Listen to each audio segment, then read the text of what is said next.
Okay mga kaming, bumili tayo ng power supply. So ito yung ating power supply. So ito yung power cord, no. So sa mga di nakakalam ay pwede nyo alisin to mga kami, itong ground nya. So kadalasan naman sa mga bahay dito sa Pilipinas ay hindi gumagamit ng ground, pero merong ibang gumagamit ground sa bahay. So hindi naman madalas nang gamitin, so aalisin natin siya.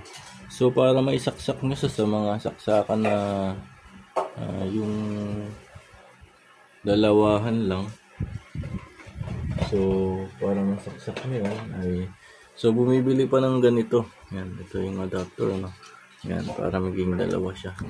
So hindi alam ng karamihan, so pwede nyo tanggalin to, hindi na kayo bibili nito. So kung bibili pa kayo nito, nasa 50 pesos ata, depende sa so alisin na lang natin para hindi direkta na.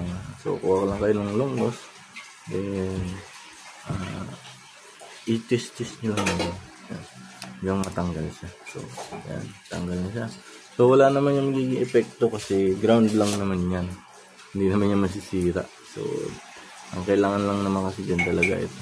So para may saksak nyo sa outlet na 220 na dalawahan. Okay, so yun lang, sinare ko lang sa inyo. So ito, power supply pala ito ng computer mga kamahan. Ayan, so bisa naman ako na din notice. Ayan. Okay, salamat sa inyong panonood. Sana nakatulong itong video.